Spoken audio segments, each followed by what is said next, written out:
Thank you, Ranking Member, for holding this important hearing today. And thank you, Inspector General Ware, for actually showing up and doing your job. We very much appreciate that. The stolen PPE and idle funds are stolen taxpayer dollars. And that is money that is stolen from the constituents of everyone here, the people that we represent, in my case, the 4th Congressional District of the great state of Missouri. The Inspector General estimates the fraud is over $200 billion, as you've said, and the SBA administrator says it's somewhere in the neighborhood of $36 billion.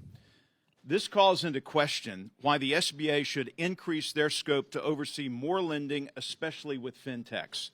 In November, America elected a Republican House majority because they were sick and tired of the incompetence and blatant disregard shown by the Biden-Harris administration. A core job of this committee is to conduct oversight, and we all showed up today to do our job.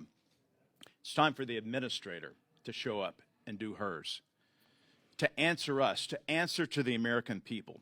The title on that name card starts with honorable. There is nothing honorable about not showing up to do your job.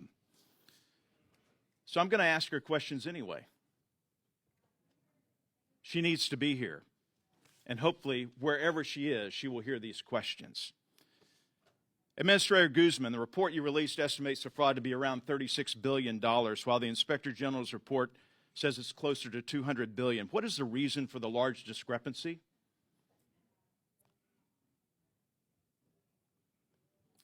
Administrator Guzman, the Inspector General's office has decades of experience doing this and are subject matter experts when it comes to fraud, waste, and misuse. Why does your team know better than the actual experts?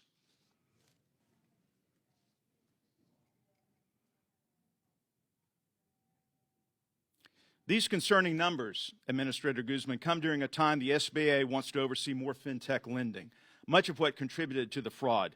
Why should this committee be confident in the SBA's ability to act as a regulator for fintechs?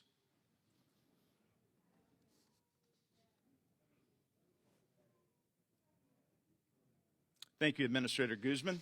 Now moving on to you, Inspector General Ware. Again, thank you for showing up today. Did President Trump cause this fraud, $200 billion worth of fraud? Not that I know of, no. Thank you very much, because No. there seems to be some in this room who want to blame Trump for everything. He did not bring down the Hindenburg. He did not sink the Titanic. He did not cause this fraud. We're here to get to the bottom of it and get the money back to the taxpayers. Do you feel the same way? I feel that I want to get the money back to the taxpayers and get to the bottom of the fraud, yes. At the outset of COVID, the House and Senate came together to get money out the door fast. The goal was to move fast, so it was expected there would be some fraud.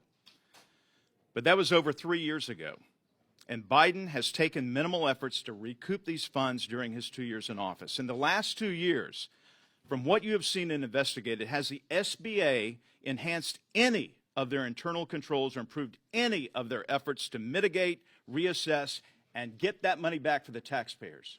Yes, they have. My report actually goes down a list of the many things that they have done, especially in response to the recommendations that we have worked hard to resolve with the agency. Do you feel confident that we are moving forward and can move forward, should this happen again, that we will have the tools in place, the regulatory tools in place, to limit and mitigate fraud?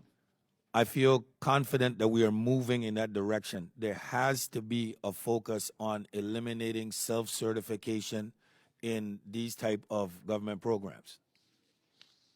Well, Inspector General, again, I thank you for being here today.